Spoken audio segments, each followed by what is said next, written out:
But good afternoon, friends. Myself Swati Sharma. Today we are going to do the fourth part of the story of Dwarka Ji Ram. तो शुरू करते हैं.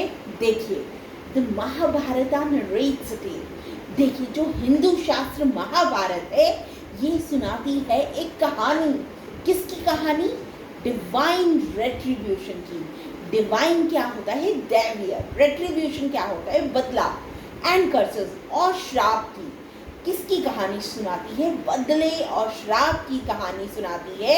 That led to the downfall of Dwarka, जिसकी वजह से द्वारका का downfall हुआ. Following the great war between the Pandavas and the Kauravas. देखिए, जब पांडवों और कौरवों के बीच की जो लड़ाई थी वो खत्म हुई, तो उसके बाद कौरवों की जो मदर थी यानी क्वीन गांधारी जो थी, उन्होंने भगवान कृष्ण को श्राप दे दिया. एंड हिज यदुवंशा क्लैन, और कृष्ण जी के पूरे यदुवंश क्लैन को, मतलब जिस क्लैन से वो बिलोंग करते थे, उसको श्राप दे दिया. The curse foretold their eventual destruction.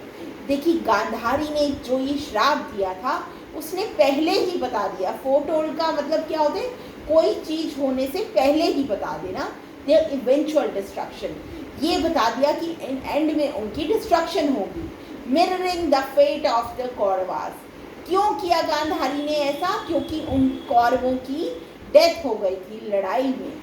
Over time the Yadavas began fighting amongst themselves. देखिए, हुआ क्या, जैसे जैसे टाइम बीता, यदुवंश के क्लैन के जो लोग थे, यादव जो थे, उन्होंने आपस में ही लड़ना शुरू कर दिया.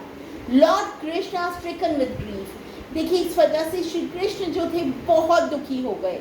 विड्रू टू द फॉरेस्ट, और वो जंगल में चले गए. Where he met his fateful end due to an arrow mistakenly shot by a hunter. और देखिए, ये जंगल में एक दिन की बात है, श्री कृष्ण जी लेटे हुए थे, तो उनका एंड आ गया, जो आया एक हंटर के एरो की वजह से. उनके ऊपर एक हंटर ने एरो लगा दिया. With Krishna's passing. देखिए, अब जब कृष्ण जी की डेथ हो गई, Arjun evacuated the remaining inhabitants of Dwarka. तो अर्जुन ने सारे लोगों को, द्वारका के इनहैबिटेंट्स को इवैक्यूएट करवा दिया, खाली करवा दिया द्वारका से. After which the last city Dwarka was believed to have been consumed by the sea. देखिए, इसके बाद क्या हुआ? द्वारका जो थी फिर से सी में मिल गई. This event remains one of the central mysteries of Dwarka. ये जो इवेंट है आज भी माना जाता है एक मिस्ट्री द्वारका की. So friends, that was all about it. Thank you.